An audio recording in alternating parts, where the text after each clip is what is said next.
time. Hey, everybody. Welcome to Talking About Birds, the only podcast that, like the Cardinals, is begging for the end.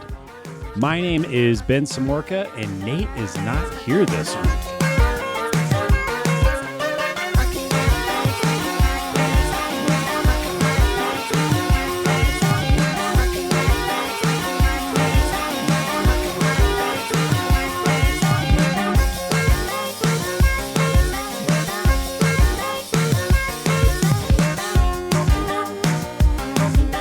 Nate isn't here this week, but I am joined by one of our favorites, by the Podfather himself, by a man who I love very dearly, who, said some unnice things about me on other podcasts, even on my own show sometimes. But here we are together, finally, at last. Daniel Shoptaw, C70.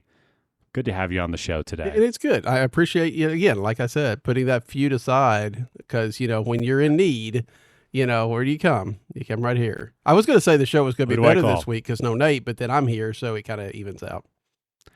Well, I did consider just doing a solo episode. We've done this once before early in the run, and I thought to just, it'd be quick. No Daniel, no Nate, very little Ben, but I thought, no, I should have C70 on. We should chat and do it together. I'm assuming Kelsey wasn't available. It's really what it boils down to. Right. Well, no, that's the other. Nobody's answering my phone calls anymore. So at least you picked up. So it's a little bit of housekeeping. Nate, I think he called this out in the last couple of episodes, but he is off gallivanting in California. So obviously happy to have Daniel pinch hit for him on this episode. Nate did send me a photo. He's out for some work thing. I don't even know what he does. He's out though. And it seemed like he was working from the former A's ballpark. He sent me a photo of the field. It looked like it was set up for soccer or something like that. So I'm really confused of what he's doing. It's baseball adjacent. But anyways, he's out there. He's doing something. Nobody really knows. Frankly, who cares? But given the issues of that, happy to have. Given the issues of that stadium, he might be out there doing some plumbing. I don't know. Yeah, he might be swimming in a river of human feces right now. Actually, I didn't think about that. That should cheer you up. Kind of that warms my heart a little bit. Anyways, enough about Nate. Daniel, how are you doing? How is your Cardinals fandom doing? How has your summer been? How's it going? I'm fine. I mean, again, it's not the summer that we all wanted, but it is a summer that has not been completely miserable. It has been a summer where I could actually watch the Cardinals again. Now that the streaming comes into my area, that has made it a little bit more interesting. But yeah, it's a year that I don't know. Maybe when we get to the end of it, we'll be able to compare. I don't feel like this is as miserable of a year as 2023 was, even though the records are going to be fairly similar probably when we're all said and done. What do you think? Yeah, I think I agree with that because I mean, if you think back of May and just like early season, we were talking about a real offense. We were winning games that good teams win. I think I said that a few times. Like there were promising things happening. Certain players' seasons hadn't cratered yet. We were getting more from the pitching than we ever rightfully should have got. Things were breaking the right way. Let's see, I'm pulling up our record on May 19th was 27-21, and we beat the Detroit Tigers 11-4. That was a good day. We were having fun. So at least there was that. We had that section of the season. We have Victor Scott this season. We have some things, Matthew Liberatore. We have some things that felt like steps forward. Even though I guess what I'll say is like lately it's been almost hard for me to turn the game on. It's been kind of a slog. Yeah, I mean, I remember when we were in St. Louis at Blogger Day, Mo mentioned how this team, never was out of it. They always rallied. Even if they didn't win, they, often would be. And at that point, I think that was true. And we've talked about it some on our show, but, especially in the last 6 weeks, man, if they get down 2 or 3 runs, you just know that that's pretty much it. I mean, every once in a while they'll surprise, but this offense has been so putrid, I guess is really the only word for it, that, it is difficult to imagine a significant rally coming out when you've got players like, until recently, especially Nolan Gorman and Jordan Walker making up a lot of that lineup. There are a whole lot of holes in it.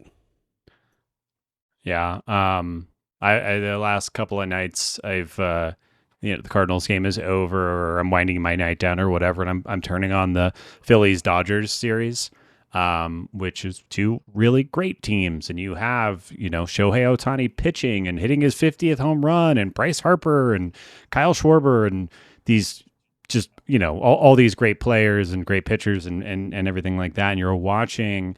And having watched so much mediocre baseball and then watching those two great teams, something that sticks out is, oh yeah, these teams hit the ball over the wall. They pitch. They have timely hitting. They have reliable players on defense. The Cardinals' brand of baseball is just crappy right now.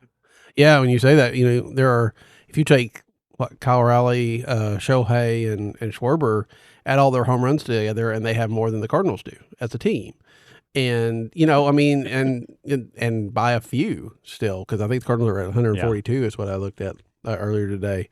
Well, it's 141, very close. Yeah, okay. Very close, 141. I don't know if that counts Burleson's home run from today.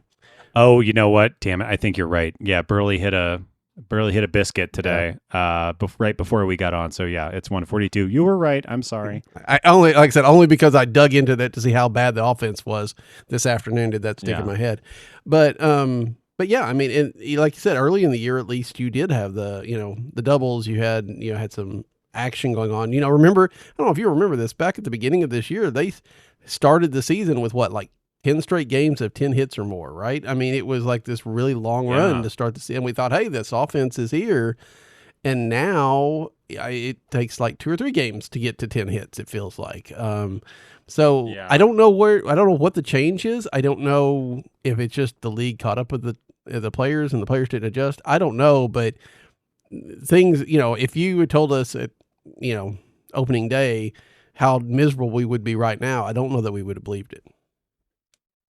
No, it's hard to believe there are ways to slice this team up, and like if you were just to say Alec Burleson has established himself over an entire season, Willson Contreras converted to first base well, Victor Scott came up and kept his job. If you just started listing those things off, you'd be like, wow, the Cardinals are probably fighting for a spot, right? And then, well, that's just not the case, because it's. Well, okay. I want to zoom out even a little bit further. How are you feeling about this team now going forward? Nate and I have been talking the last couple of weeks about what questions have been answered this season, because this was ostensibly the point of the season, or at least that's what the front office told us.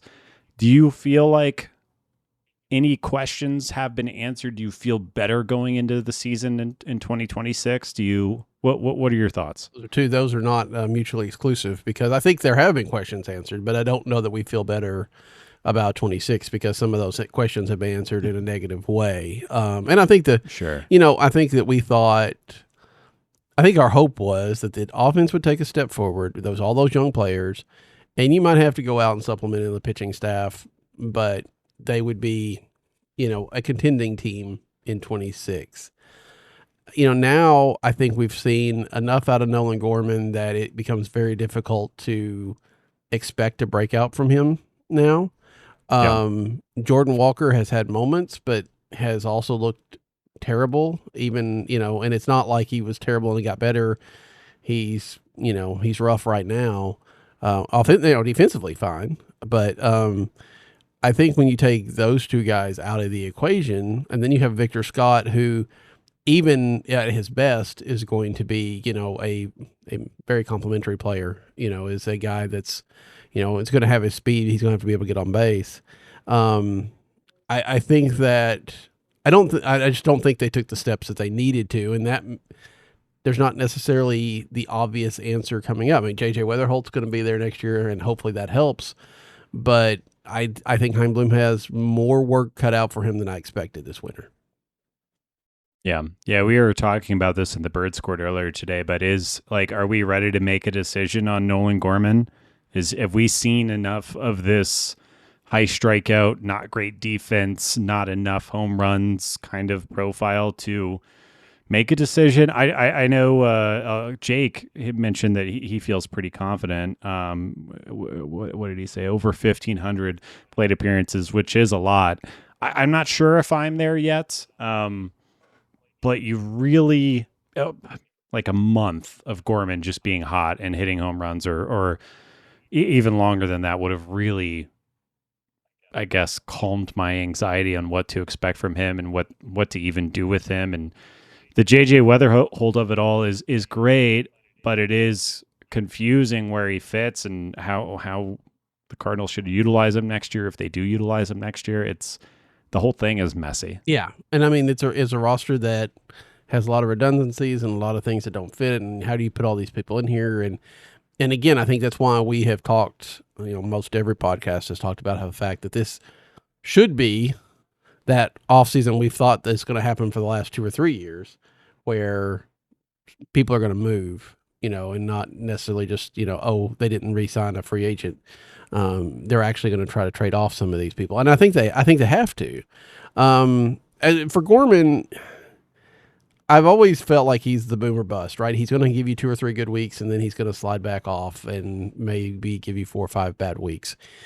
And so if he had been hot since he took over, August 1st when Nolan Arenado went out, I still don't know that I would have completely been on the bandwagon, but I would have liked it better. But we saw a very consistent playing time for him, maybe the most consistent playing time he's had since his rookie year, and he didn't do anything with it. I mean, he has looked really, really rough. I mean, in the strikeouts and stuff like that, even when he's not striking out, there's nothing there. I probably would agree with Jack. I imagine that somebody will find him, take him, he'll hit 40 home runs for Philadelphia next year, and but I just don't think it's going to happen. I was going to say the Yankees, but yeah, maybe it's Philly. Actually, you say Philly, they don't really like Alec Bohm. Maybe it does make a ton of sense. Schwarber leaves, they bring in Gorman, they somehow fix Gorman, and he hits 40 bombs magically. Yeah, I mean, y'all have talked about him being the Schwarber type, right? Maybe they just use him as the cheap replacement for Kyle Schwarber. I mean, I was just putting that out of a hat, but maybe it does work. I just think that I just don't know that this works in St. Louis anymore. Yeah. Wow. Well, let's I guess let's zoom back in. Let's get off topic. You see any movies or anything recently? Let's change the energy up. What have you been up to recently outside of baseball? No. No, I haven't seen anything since I went to the movies this summer and saw Superman and Fantastic Four. Superman was good, right? Yeah, I didn't see Fantastic Four because I'm not doing Marvel anymore because I've been tricked too many times. But I thought Superman was really good. Yeah, Superman was really good. And in fact, of course, I have a low bar. I will, most any Marvel movie I will say is pretty good. But I thought Fantastic Four was a different, and it helped that it was set in a different universe, a different world. Didn't have all the tie-ins. Oh, and stuff I didn't know that. Yeah, they're set in a wholly different a place where they've been the only superheroes for a few years now. Oh. So now, granted, they'll probably be joining the MCU proper here with Doomsday, but as of right now, it is kind of a bit of a standalone, and it was good. Okay. So other than that, no. I might illegally download that and watch that. So you wait it's coming out on digital here pretty soon. So like next week, maybe. No, I'd like to illegally download it to make sure that. Okay, I'm not endorsing, but I understand where you're going. I mean, I'm joking. I would never do anything illegal. That's I'm protected by the freedom of speech or something. I don't know. The fact whatever. Listening. Anyways, yeah. I'm protected by obscurity. All right, let's get into some Cardinals news. We did have since we've last recorded. We learned that Masyn Winn is going to be shut down for the remainder of the season. I'd been asking for this for a few weeks at this point, Yeah. really since we found out about the knee and the tear. And I mean, his performance for the past 2 months ish has, there's just been no power. There's been no offense. The defense has stuck around, which is, I think, why he's been there. We talked about the potential of winning the gold glove and other ancillary reasons of why he was still there. Me believing that the competitive or the playoff chances were not a realistic thing. But either way, Masyn Winn down for the remainder of the year. Sounds like he'll probably get knee surgery sooner than later. Again, I'll just repeat myself. I think this is a good move. I'm glad they're doing it. Thomas Saggese is getting more starts at shortstop, which I think is also generally a good thing for his development.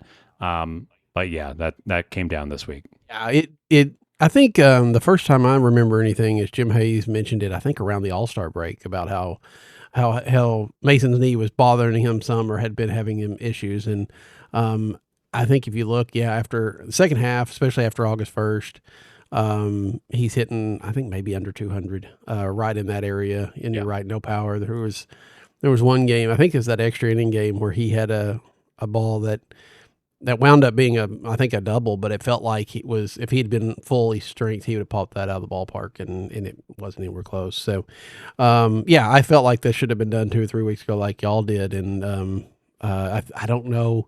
I am a little bit surprised that I think just the fact that they had to scratch him for 2 or 3 days in a row. But I am a little bit surprised they didn't. He wanted to come back and play at least one more game in St. Louis. I'm a little bit surprised, given the fact that there are no real stakes, that they didn't try to at least keep him off the injured list until then. It's not like they don't have a problem playing shorthanded. So, and let him get one more game in. But maybe I'm glad they didn't. And I think I saw maybe even this Friday or something, he might be getting the surgery. I'm not 100% sure, but better to do that and hope that there are no complications than to wait around. Yeah. Hopefully he can have like as normal of a off season as you possibly can while having knee surgery. Pulling up his numbers right now, over the last 55 games, 2 homers, 5 stolen bases, and a 73 WRC plus. He's hitting 238, 286, 324. Again, the defense was still there, but it's just. If your knee doesn't work, how do you play baseball? I don't know. I don't even know how he was playing defense. The whole thing amazes me. If my meniscus was torn, I would take off work and all I do is sit in a chair. Like I don't know how he was doing what he was doing. Oh, it's pretty remarkable. And I do feel like, I mean, maybe it's because we're in a bit of an echo chamber, but it does feel like if he doesn't win the Gold Glove, it'd be a pretty good surprise. I mean, given the fact he was the fielding outs above average, he was well ahead of anybody else. And just having to shut it down for the last couple of weeks, I don't think it'll be a problem. He also does it in a way that is very Gold Glovey. Like he is very exciting to watch. Like I'm not telling you anything you don't know, but the rocket arm, the range, just the way he goes about it, the kind of I don't know, the smirk or the look he has on his face after he throws somebody out. Like it's all just Gold Glovey, and he should win it because I feel that way. I don't like to put that on him, but it does feel like Ozzy a bit, right? I mean, it does, because of the flash that he has, because of the flair, and because he's really, really good. I mean, he went some 50, 60 games without an error, and he should have gone even longer, but they went and retroactively added one. I just, it's the closest thing we've had to Ozzy since, 96 when Ozzy retired, I think. And he's not going to be, I don't think Masyn Winn's going to be a Hall of Famer. I'd be glad if he was, but it's just fun to have that kind of energy again. Yeah. I think, not to mention he's friends with Ozzy. Like they talk, they talk about how to approach grounders or whatever the hell shortstops talk to each other about. I think it's a smaller guy, not a huge offensive output. He's fast, good arm, great glove. Ozzy, that, good enough for me. But yeah, I agree. I do think it'd be kind of a surprise if he doesn't win for all of the things that we just said. And to say it for the 1,000th time, extend this man, give him his money, keep him a Cardinal as long. Maybe you have 5% more leverage in contract negotiations when his knee is currently exploded. I don't know. I don't really care. They should just give him money and retain him for as long as we can. Yeah. Yeah. And I mean, we're running out of the excuse, at least part of the excuse lately was, well, Mo doesn't want to do that because it's Heimblum's call. Well, here in a week or two, Heimblum, helps Mo pack, and he can, call Masyn in at that time if he wants to. I hadn't thought about that while the season is winding down, we only have a few games remaining. That does mean, I mean, have they, maybe they've announced this and I just haven't seen it. Is it like the last game happens and Heimblum takes over, or is it, obviously it'll be his off season. The off season begins post World Series. When does this all change over? But we are very close. Yeah. I haven't necessarily seen anything. I did see, there's some indications, and I think we can, maybe even seen some of the roster moves, some indications that Bloom is taking a higher profile, behind the scenes, even as of now.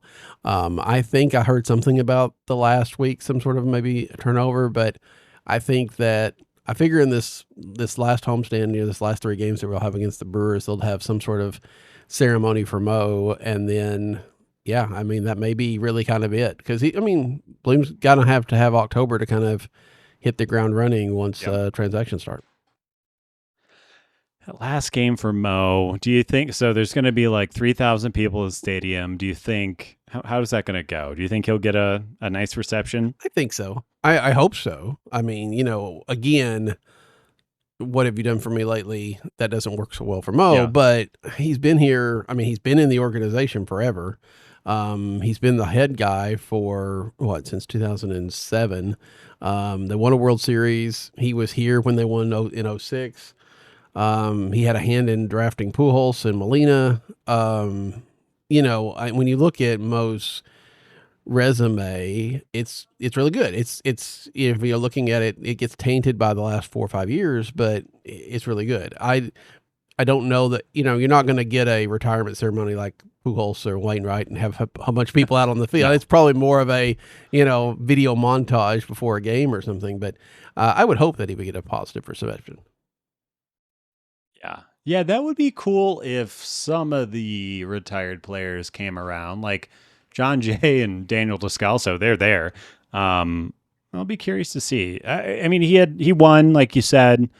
He's been here forever. Maybe some people will show up for him. That would be cool. But yeah, I don't know. I guess we'll see. Maybe people will actually show up to that game. I kind of secretly am hoping that as he retires from the Cardinals, he is folded into the Rockies organization somehow, being a Colorado native, and the Rockies being so desperate for anything. Even though I'm tired of talking about Mo and I'm tired of the way he goes about it, it would be such an upgrade for the Rockies. I'm holding out hope that there's going to be something that happens there. I feel like if Mo signed with the Rockies, they would make him the next Dinger.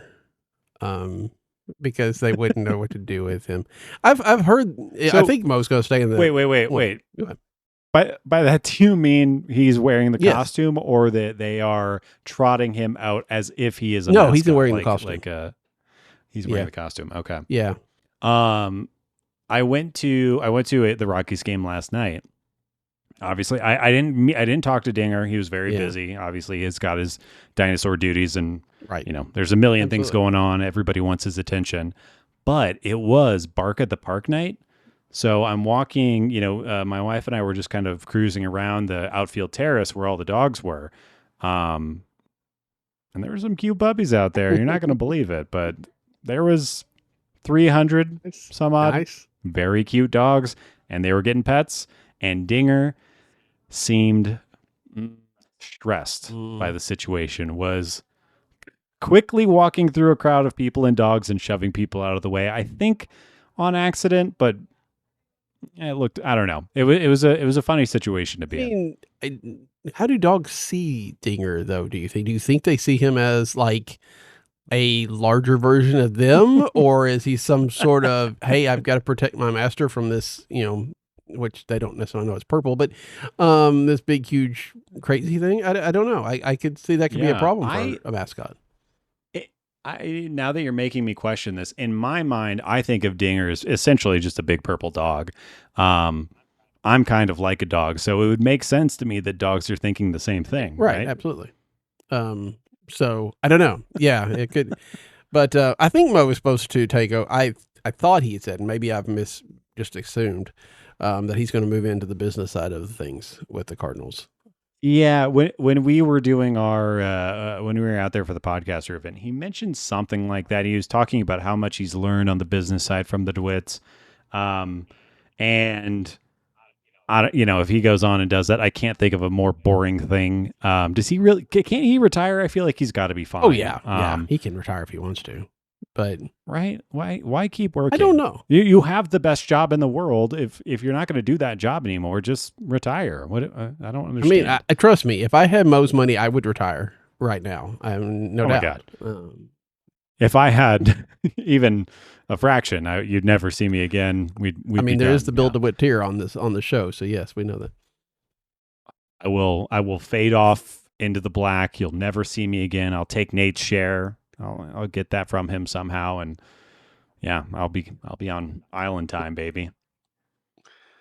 All right, let's get, come on now, Daniel. Let's get back on topic. Sorry.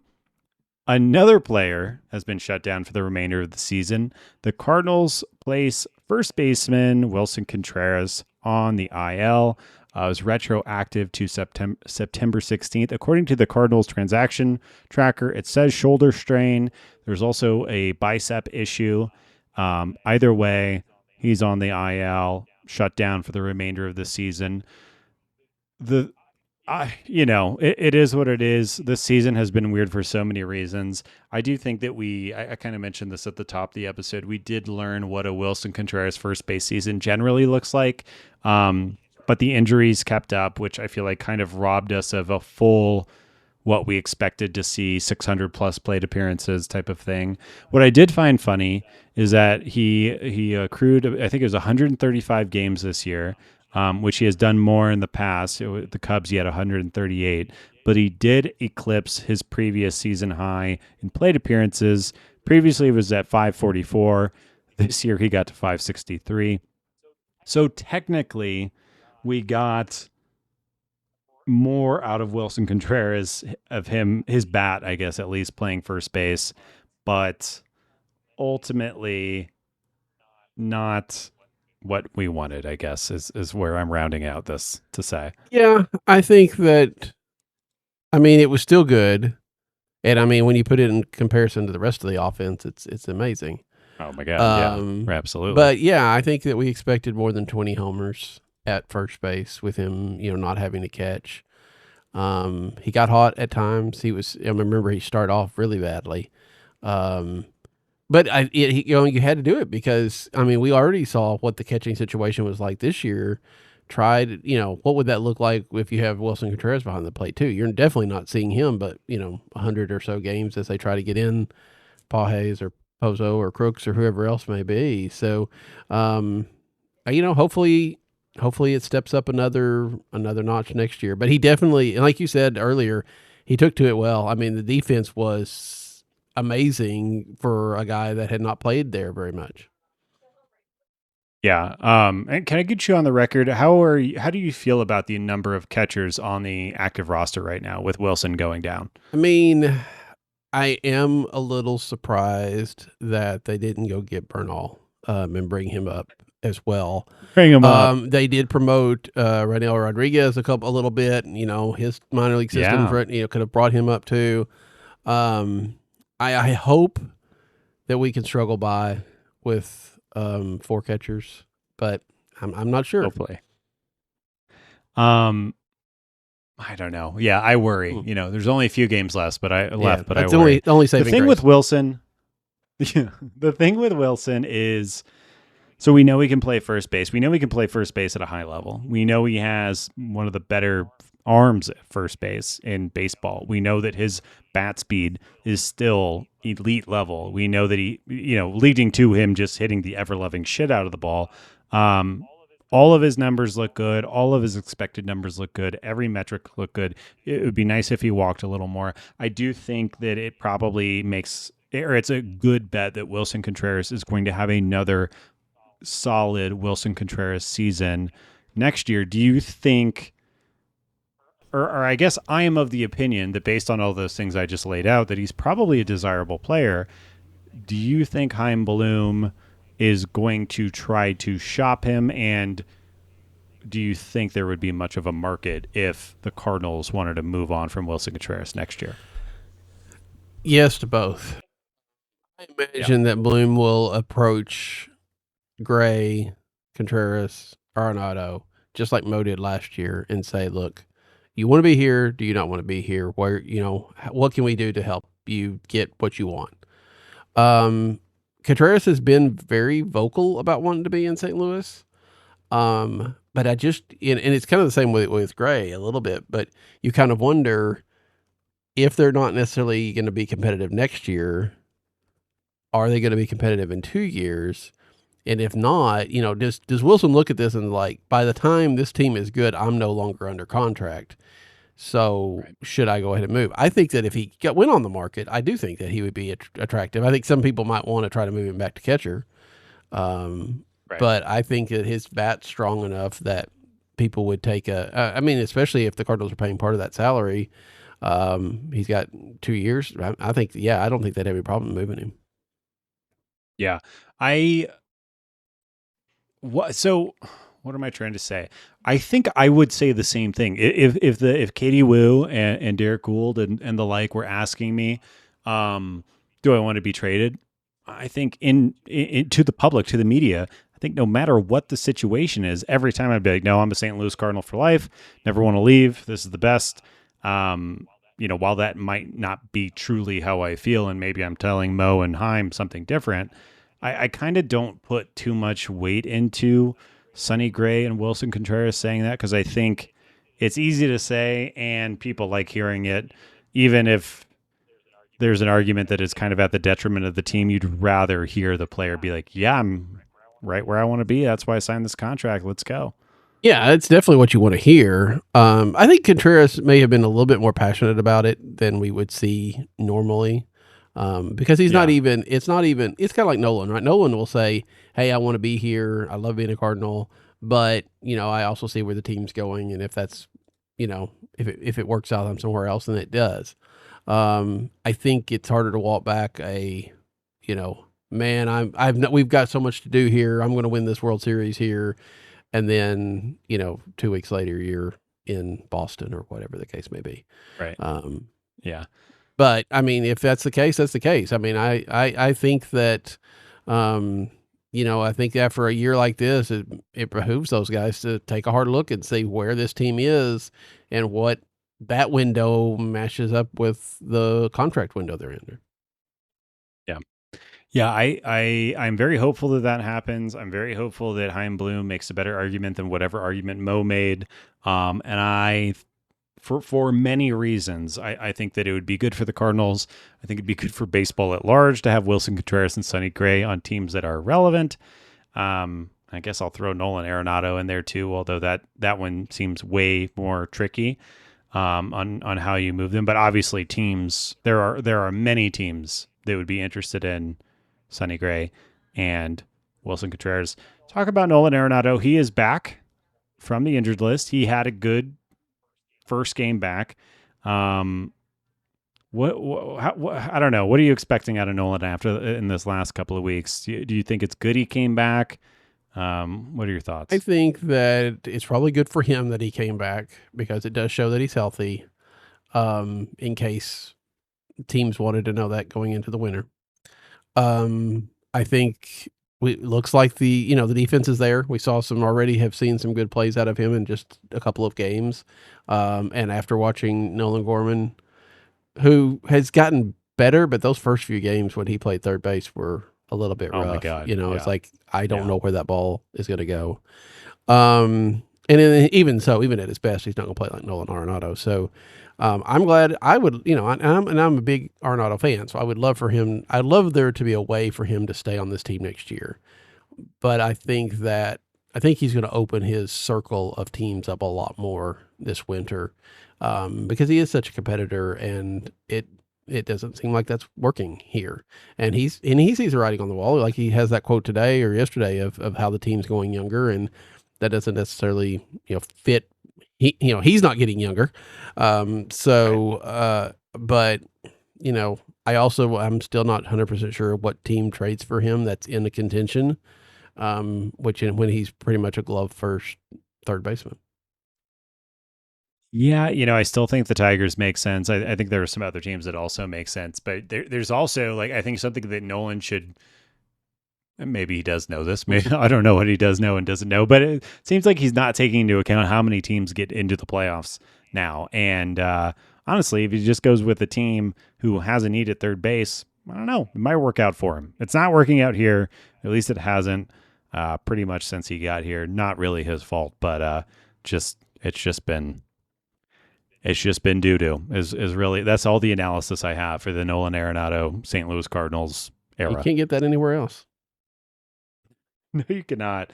All right, let's talk about the Cardinals play a little bit and get the show moving, get off the ground a little bit. The Cardinals are 74-78. They're still technically in the wild card race. They are 5 games back. I think they have a 0.2% chance of making the playoffs according to Fangraphs. So, I'm sure Daniel, I know I'm holding out for that. Anything could happen. Anything is possible. But I guess I'd like to ask you, is there anything that you've seen in these first 2.5 weeks of September that are making you feel like we're not 74-78 or anything great, anything terrible that you've seen? I saw today's game, so now we're 74-79. So that much. Oh God, I am. that's what I've seen that makes me think they're not. No. I know. You can tell I wrote the outline early today. You should. And have not. Yeah, that's fine. I just assumed nothing notable would happen. Well, you don't expect that afternoon games always throw you off. Y'all are usually recording during the game and not after it. No, right. I haven't seen. I think what we've seen over the last week or 2 weeks, especially, almost makes you surprised they're that good. Because it really has gotten bad, right? The offense is rough. Yeah. Every once in a while you get a good pitching performance. We saw a great one out of Michael McGreevy last night. Really nice one. Yeah. But, you're going to get one of those, out of the 5-man rotation, as it goes around, you may get one good start, maybe 2. And the other 3 are probably going to, blow up, like we saw today with Andre Plante, who, probably could have given up more, but still struggled as he has done.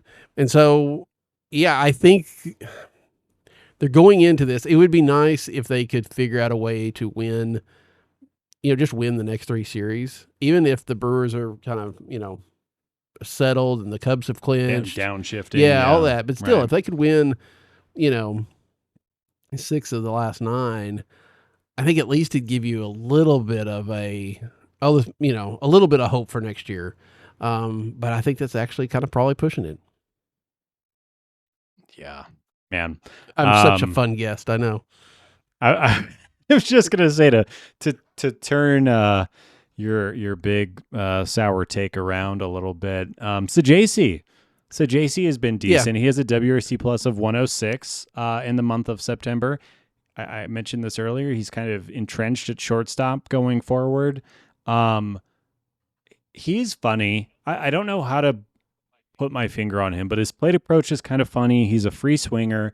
I wish there was a little more power, but I think we're watching him in real time get a little more comfortable against big league pitching, get a little more comfortable under the third deck. It's all kind of it's not like he's forming into an all-star, but he's looking more and more like a real big leaguer, I think, quickly in front of our eyes right now. Yeah, he's looked pretty good. I think he's working his way into that utility role for the future. And if he's your utility guy, you're doing pretty well. Yeah. So I don't, again, is he ever going to be like a starter level? I don't know. Maybe there's more development, but for, again, if he's your, if next year you've got Winn and Weatherholt, and then, one of the Nolans probably playing third. I don't know. maybe somebody else. But if Saggese, Donnie at third. maybe, or Donnie at second and Weatherholt at third, because Weatherholt played a little third Yeah. in the minors this year. But whatever the case, if those are your guys, your starters, and then you can feel like you can put Saggese in at any time for any one of those and not miss too much of a beat. So yeah, I think that's pretty good. And if you want to look at other positives, Ivan Herrera has looked like what we thought Ivan Herrera could. That was next name I was going to bring up. But we were talking about this last week. Nathan Church was the F4 leader in September with like 4 plate appearances or something on the Cardinals. Ivan Herrera has taken that over with almost a full WAR. He's got a 174 WRC plus, 5 homers, couple of steals also. What do you do with Ivan Herrera going forward? Is he your DH? Is he your left fielder? Is he a first baseman? What are you thinking the Cardinals need to do with him? I mean, it feels like he's going to be whichever one of those they need, right? I mean, I think if you're taking this roster and rolling it into next year, then yeah, he's probably your left field / DH, and maybe more DH than left field. If Contreras moves and Willson goes to first base on a regular basis, then he's your full-time DH probably. I just can't imagine. I know he's talked about wanting to be back behind the plate. I know the Cardinals have not ruled it out. It's just really hard to imagine, given what the Cardinals have behind in the catching department and how valuable his bat is. As somebody pointed out, we keep developing these catchers or signing these catchers that are too valuable to actually catch. So yeah, I think he's your center point. I mean, if you want to look at the success story, and I know he was hurt for some, but I think that's the success of this year is to see Ivan Herrera really turn into what we thought he was going to be. Yeah, he is legitimately good. I feel very confident in saying that he's probably the best hitter on the team. I think his power is legit. I do feel strongly he needs a position. And whether that's kicking Burley back into the outfield or getting rid of Burley or moving Contreras and putting Ivan at first base, getting him reps in the outfield, moving him back to catcher if he's your backup to the backup catcher and starting at first base or left field, whatever it is. I hate the relegation of a 25-year-old who is, like I just said, I believe is the best hitter on the team to the DH position. Even Yordan Alvarez, who has knees made of glass, plays the outfield. Not every day, and he's oft injured. There's a lot of issues with Yordan Alvarez, but you have to have that positional flexibility when he's as young as he is. And I have a hard time. I've kind of always not agreed with the decision that he's not good enough at catcher or that the stolen bases are a problem. I've kind of been bucking against that for a year plus now. It doesn't have to be catcher, but I do think it has to be a position, and I would move other guys or beg, borrow, and whatever it takes to get him to supplant somewhere. That's fair. I can or to plant somewhere, right. not be supplanted. Right. Plants. Yeah. The green things that we kill around the area. You get it. This is why I have you on the shows, because you get me. Yeah, I think that, and it really depends. We've seen a little bit more of the Cardinals going to that dedicated DH, but for the most part, it's been, hey, we want to get a guy off his feet or, rotate through. And I don't know. I mean, maybe this is another thing that does Chaim Bloom start to influence, that kind of stuff. Is that a, hey, we know we want a full-time DH, and, or is it, yeah, we've got to give him a position because we want to have that available for rest or guys that are, too beat up to play out in the outfield, but they can still hit a little bit. I don't know, but I think that's going to be a really interesting thing. And I think it really will depend on how many of these people come back next year and, what spots are available. Say with 100% confidence, Ivan Herrera and Masyn Winn, they're here, right? These are the guys. And I'm kind of the opinion that, let me just make sure I'm looking back at the list to make sure I'm not insane. I'm kind of the opinion that everyone else is, not that they are expendable, but they could be traded. They could be packaged. They could some type of move could happen with them. Do you think? How do you feel about that? Well, I actually have a game going that will solve all those problems, or not solve them, but at least allow people to make those predictions. Because I've got it out there for asking people if everybody's going to stay or go. And you're right. I mean, looking at the people, we've had about 120 of these done bar. Masyn, Winn, and Herrera. In fact, I think actually after Masyn, Winn, it's surprisingly enough Liberatore and McGreevy, probably just because, I mean, there's no other pitchers. You've got to keep those guys. But Herrera's right up there, and I agree. I can't even fathom what kind of trade the Cardinals would do that would trade Ivan Herrera right now. It seems very hard to get value back. It's also like he's a right-handed hitting, a right-handed average and power hitting potential catcher like that.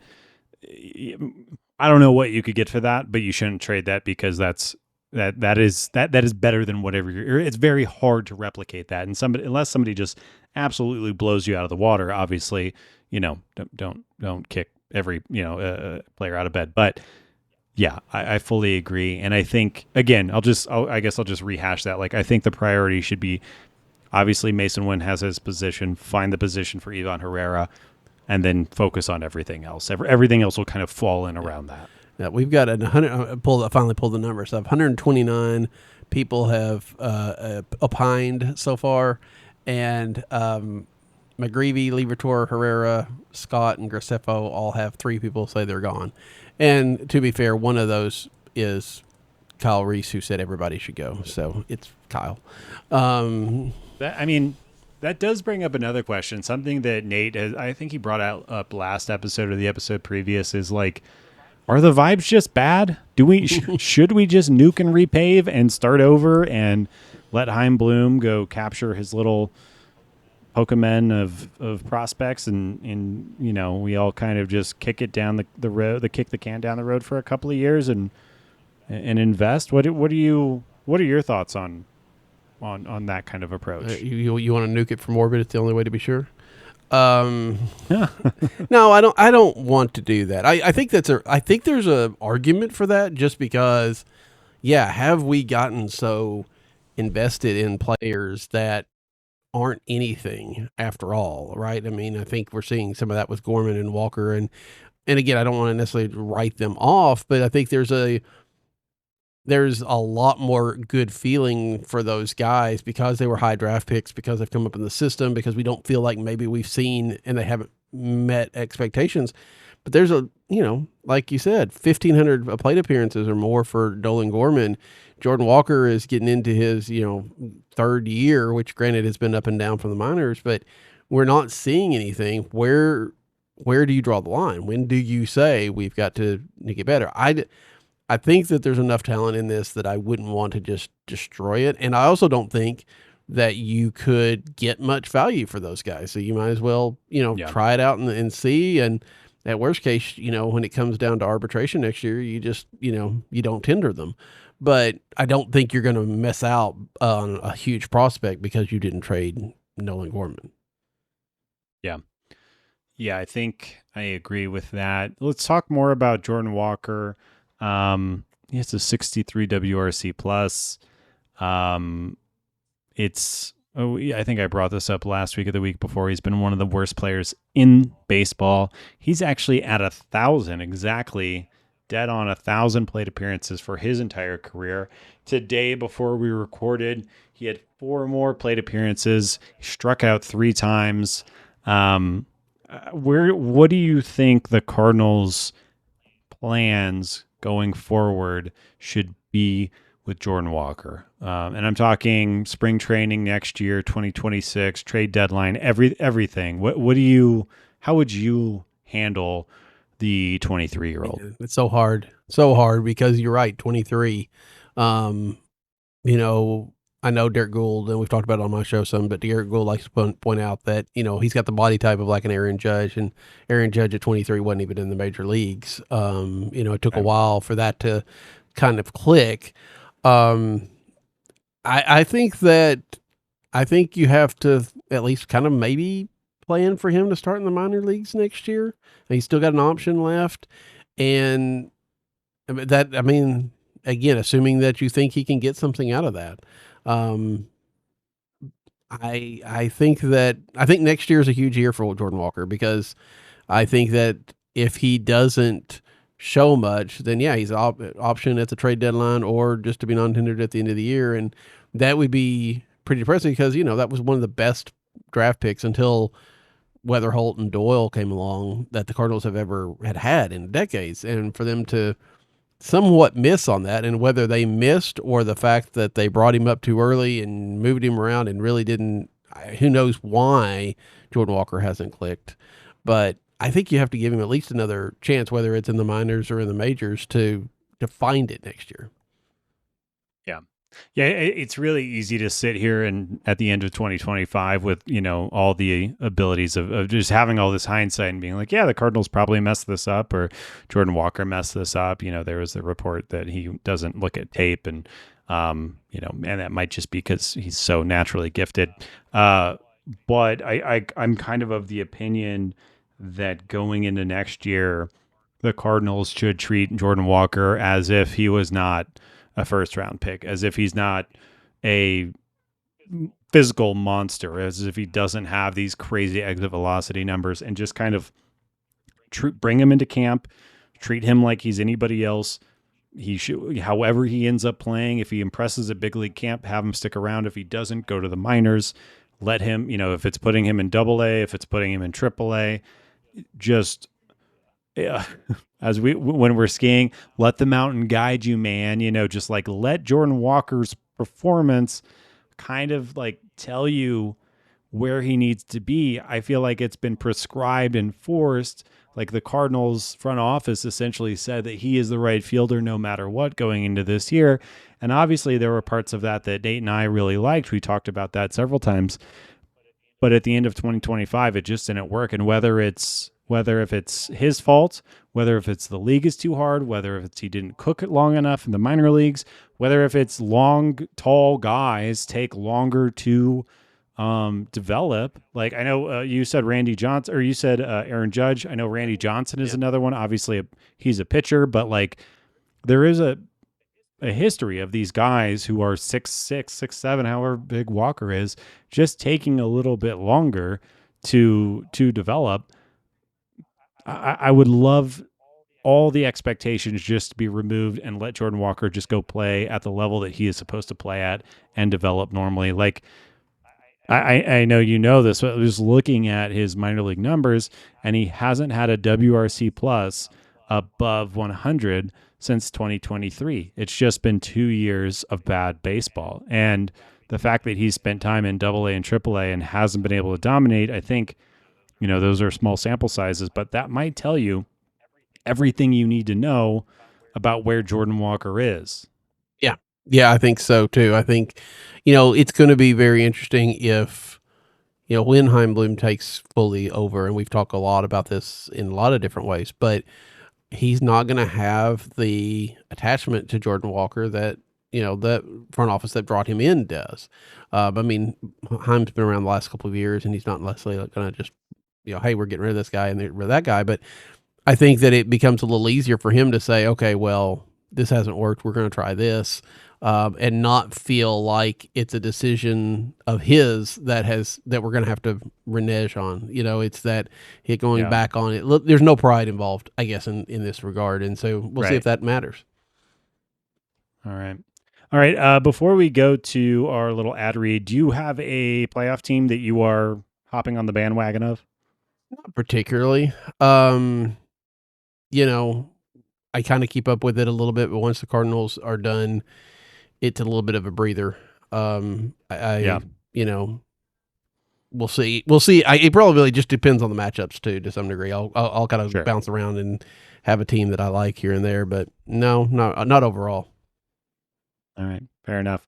All right, let's take a little break. I'd like to remind everyone that this show is brought to you by our Patreon subscribers. It's $2 a month. You can hop in the Bird Squad. You can talk with me if you want to talk with me. Daniel's there, a bunch of other people on there. As Nate always says, it's a great way to not be on the social media, the posting on X or Facebook or wherever people go anymore. It's nice to just go to the Bird Squad and hang out with the homies. We're on all the social media platforms, even though I just said what I said about them. We're on Blue Sky, TikTok, Instagram. You can listen to this show on Spotify if you want to listen to the show on Spotify. You can watch this show on YouTube. You can watch me turning red as I'm talking to C70 and getting angry about where the Cardinals are. You can find all of that information around the podcast, t-shirts, everything at talkingaboutbirds.com. You can email us questions or thoughts or whatever you have to talkaboutbirds@gmail.com. And of course, you can call us and leave a voicemail or send a text message to 848-48-BIRDS. That's 848-482-4737. I did not mess up the number with Daniel on, which I was very worried about doing. Daniel, can you take a second to plug all of the various social media and writing and podcasting and everything you have going on? I mean, probably if you've listening to the show, you already know all this, but if for some reason you're just randomly wandered into this and really aren't sure what you're doing, I am at C70 on Twitter. I do have a Blue Sky. I don't use it as much. And all my links go there. You've got Meet Me at Mutual. You've got Gateway to Baseball Heaven, both podcasts that are anywhere you can find podcasts. And cardinal70.substack.com is where I write occasionally. I need to do better about it, but I still throw stuff up there here and there. And that's about it. Yeah, I think that's all. All right. If you're not listening to Daniel and you're listening to this podcast, you make no sense to me, but yeah, just shout out and just thank Daniel again for being on this episode. Before we get into the series preview for next week, Daniel, you see the Coachella lineup came out this week. Are you excited about that? I'm enthused. I'm excited. Sabrina Carpenter's headlining. I think I've heard of her. I was actually surprised. Okay. I wasn't sure if you were going to bring up anybody I've actually heard of. So, okay. Justin Bieber? I'm old enough to remember that. Not that I've ever listened to it, but I do know who it is. So I'll send you some playlists. Don't worry about it. All right. The Cardinals are playing the Brewers. The Brewers are coming to St. Louis for 3 games.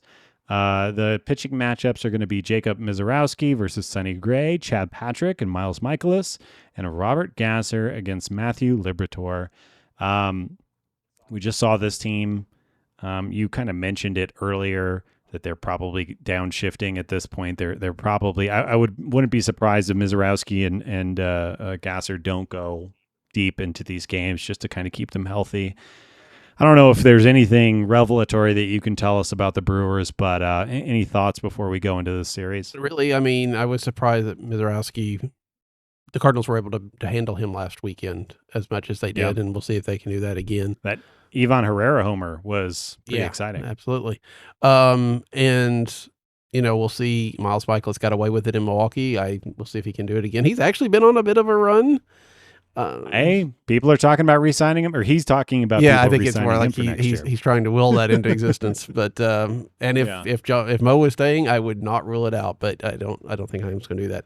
So yeah, I think that I think you're right. I think you're going to see those starters get pulled after 3 or 4 innings, and you're going to see the bottom end of their bullpen or whatever the case may be, or just people that need work. So I don't know that we can take a lot from it, but again, hopefully the Cardinals can take advantage of that, win a couple of games, and make things look a little better. I think a funny way to distinct the Cardinals from the Brewers this season is that while Eric Fetty was the second or third starter coming into the season for the Cardinals, he is now the last man in the bullpen for the Brewers here at the end of the season. I think that's just a good way to kind of like describe how these 2 seasons have gone for these 2 teams. All right. After the 3 games with the Brewers, the Cardinals are going to be playing the Giants out in San Francisco. That's before the final series of the season against the Cubbies. The Cardinals are going to be going against Justin Verlander, Michael McGreevy. We have Logan Webb and Andre Palante, Robbie Ray, and Sonny Gray.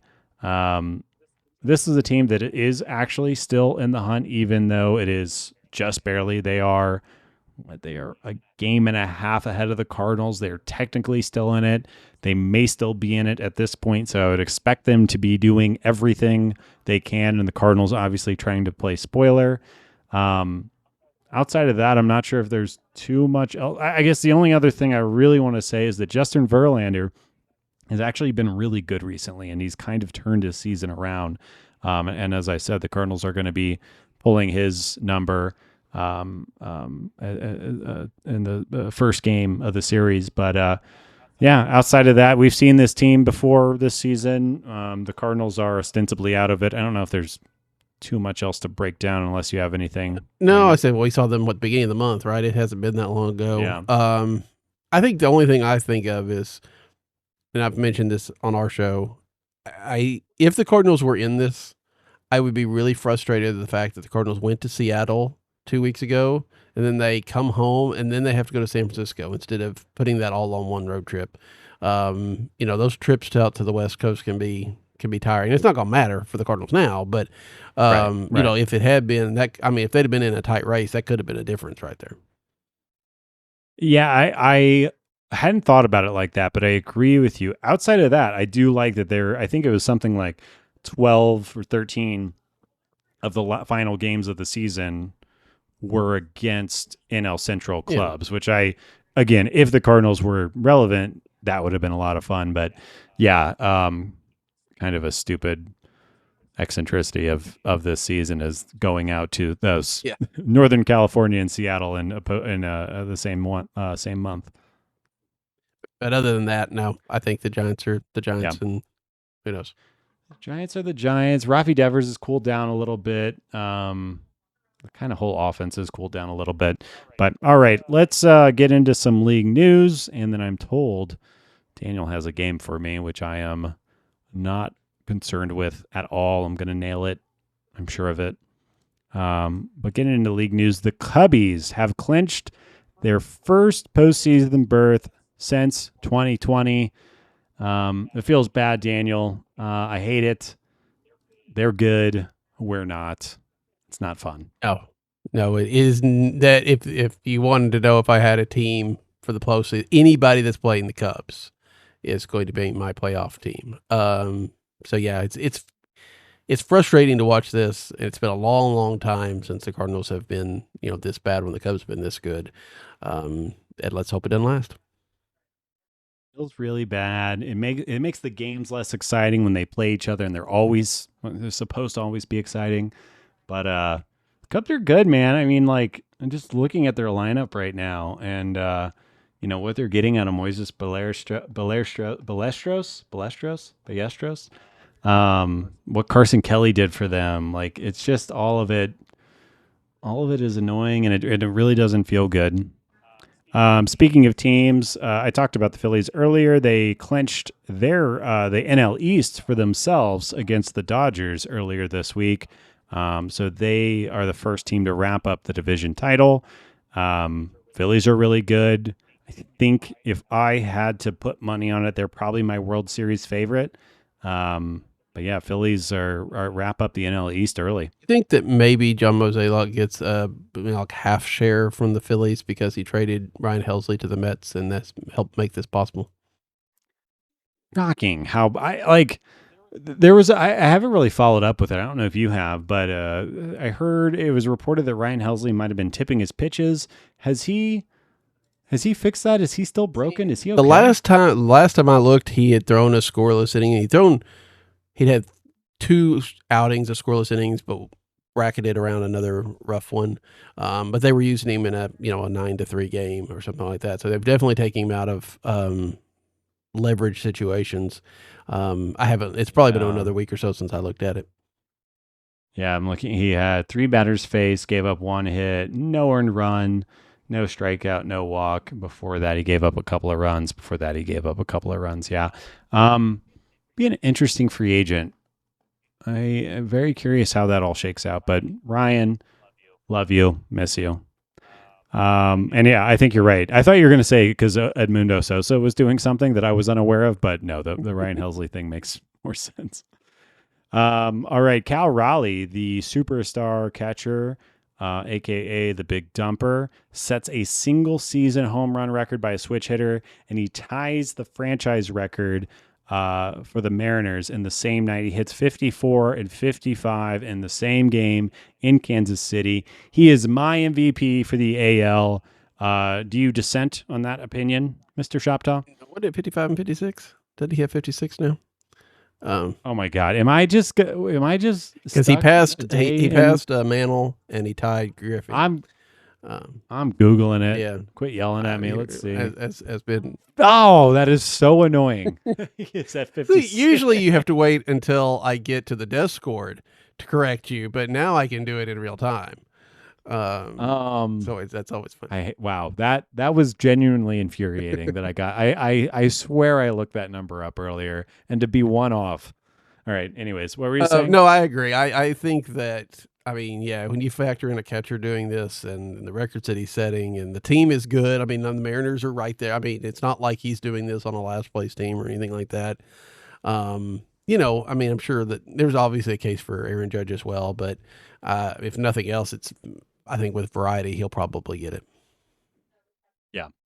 Yeah, I think I think that's maybe what makes me feel so strongly about this is just the fun of it. A power hitting, switch hitting catcher whose nickname is the Big Dumper. Like, how are you not voting for that, even though Aaron Judge exists? I think it's a slam dunk. You think he could hit 4 more and get to 60?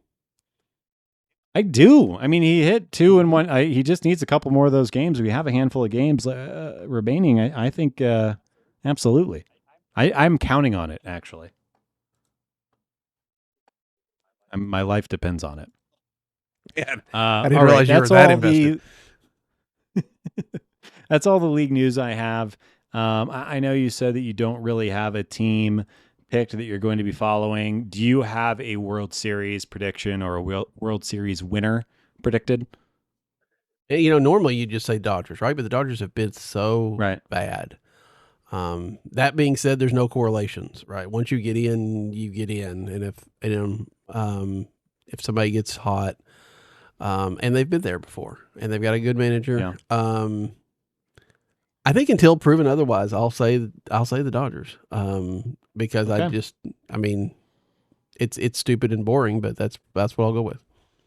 What about you? I'm going Phillies just because I've been watching them recently, and that team is really good, and Schwarber is really good, and Harper's getting hot, and just their pitch. They have a lot of pitching. Yohan Duran is really good. I don't know. I like their team, and then if I had to say from the AL, I am rooting for the Mariners. Yeah. I think the Mariners have the pitching. We've just needed them to get into the playoffs so that their pitching can do their thing. And Cal Raleigh is doing it damn near by himself on the offensive side. That's not true, actually. Julio's been good, and they have other players that have been good too. But I'm really rooting for them, and I do think that they are dangerous once they get into the tournament. All right. Well, that's all I got for league news. I guess I'm going to pass the mic to you now on my own show, and you're going to game me up. I'm going to try to. It's one I have. It's a version, I guess, of a game that y'all tend to play, but it's a little bit different. I have 7 phrases, seven facts, 7 people that are I'm going to give you the information. You're going to guess them. So it's a bit like, who is this guy? Okay. Here's the kicker. All of them, in one form or another, have Nate or Ben as a name. Okay. And these are all former Cardinals or just former players? I wanted it to be former Cardinals, but that's it was just not enough. So they're kind of, and I have, and Alvina, there are 6 here that are straight Nate Bens, and then I've got a wrinkle for the last one. Okay, like the last name Benton has Ben in it. Yeah, I mean that would count, but actually, like I said, these first 6, It turned out I could find Nate or Ben. So Okay. here we go. First one. All right. Oh, God. This outfielder / first baseman, and let me, before we get to that, these can go back. These are not current. In fact, I don't think anybody on this list is actually current. So, oh, that's not good no, for it's me. probably All not. right. This outfielder / first baseman from St. Louis hit 5 home runs in a doubleheader years after watching Stan Musial do the same thing. This outfielder / first baseman hit 5 home runs in a doubleheader.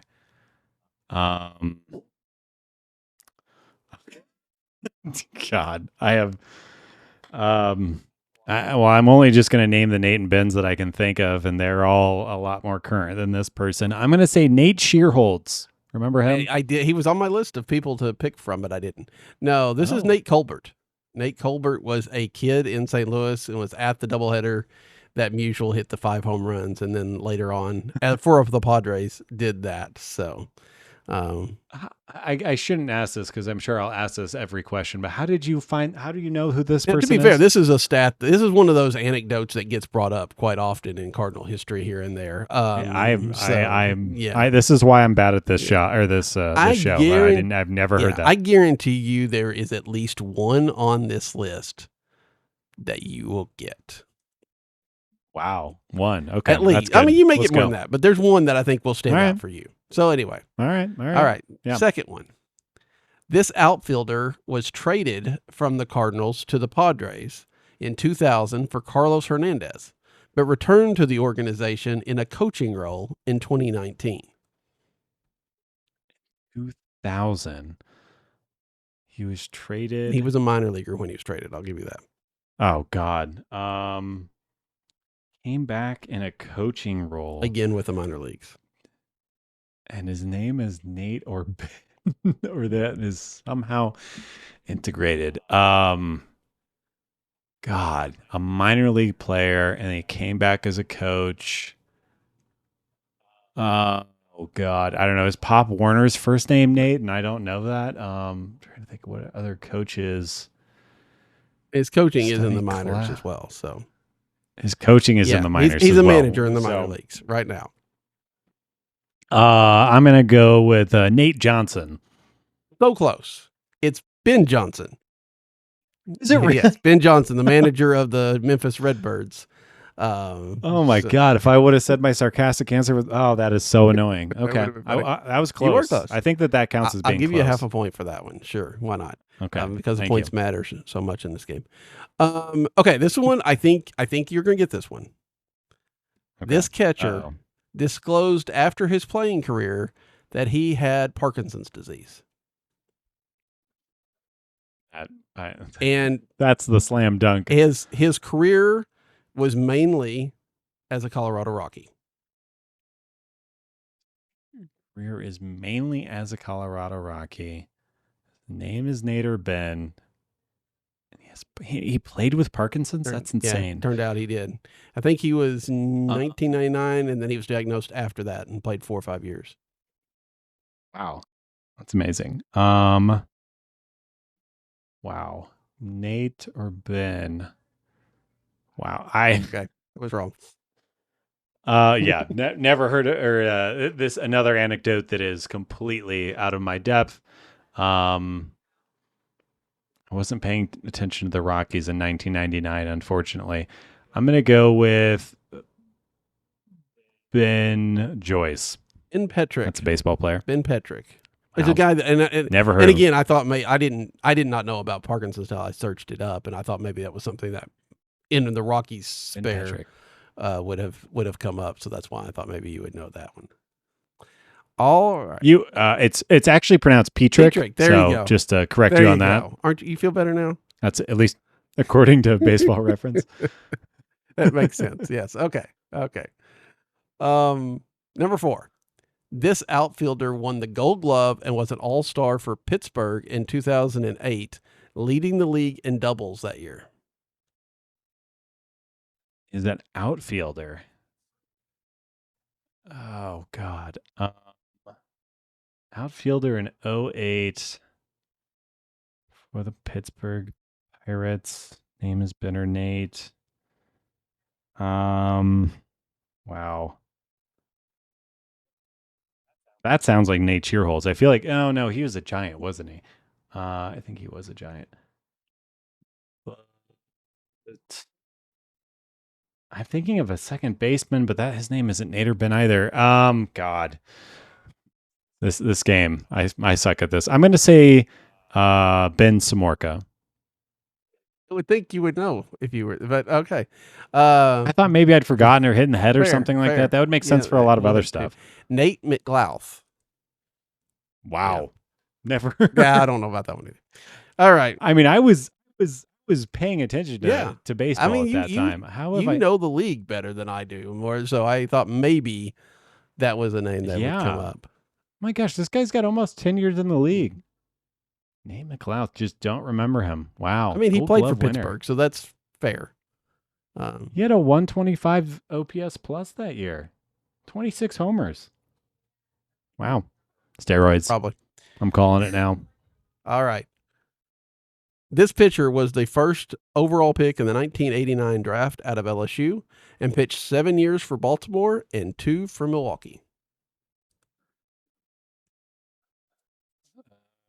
Okay. 7 for Baltimore. 3 for Milwaukee.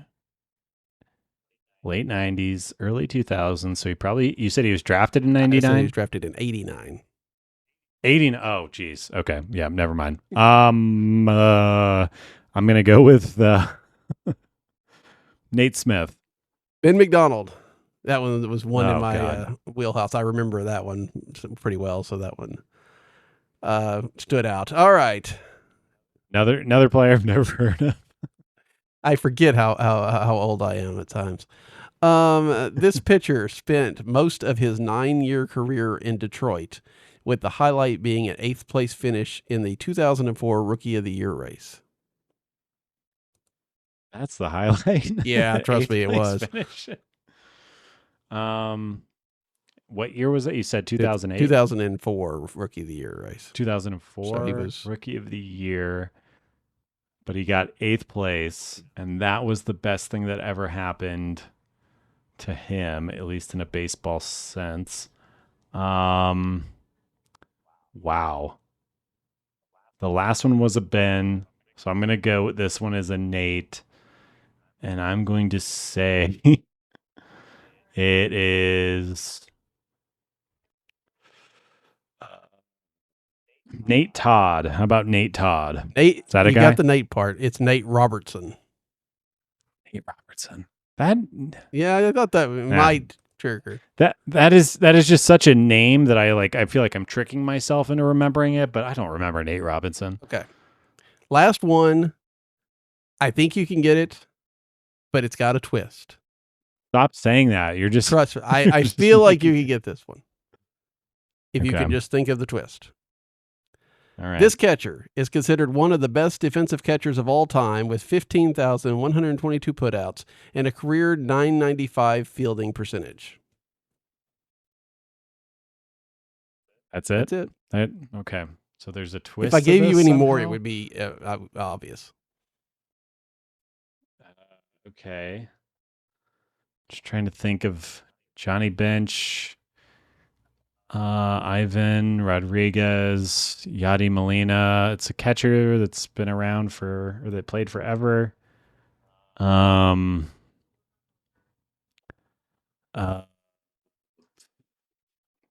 Wait. Say those numbers again, please.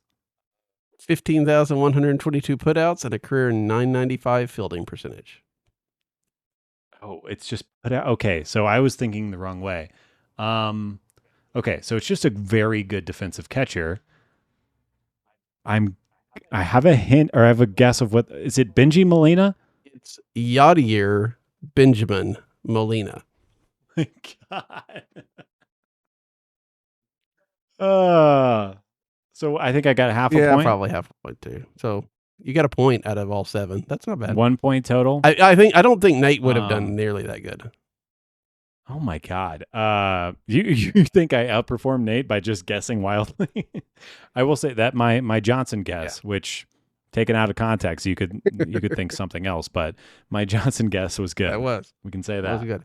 I will be interested to know if any of your listeners played along and got anything, because Please, I beg you, if you got any of those or however many you got, hit us up, 848-48-BIRDS, or talkaboutbirds@gmail.com or any of the socials. I am desperate to know if I, the dumbest man in the world, or other people, like, let me know what you got. I would love to see how y'all played against my terrible your performance. demographics may skew younger than mine, and so may have more trouble with it. Well, we'll see, I guess. Well, I think that's all we got for the episode. Daniel, thank you for making me look stupid. Thank you for pinch hitting for Nate. Thanks for adjusting your schedule to work with mine. Thank you for being just the best always. And I guess we can consider our feud done. I guess we're cool now, right? We are cool. We are. Well, no, I mean, me together. Personally, yes. I am never cool, so I can't say we are. We're not. Cool, No, but yeah. I mean, we're recording a Cardinals podcast right now. We cannot be cool while we do this. Pretty fair. But yes, we're good. I'm glad that to join you. It was always a lot of fun. I always enjoy being with both of y'all and seeing y'all when we come together at Blogger Day. And I look forward to doing that again next year. All right. Well, thank you again, Daniel. I guess to end this, go Nate Robertson, wherever you may be, and go Cardinals. Go Cardinals.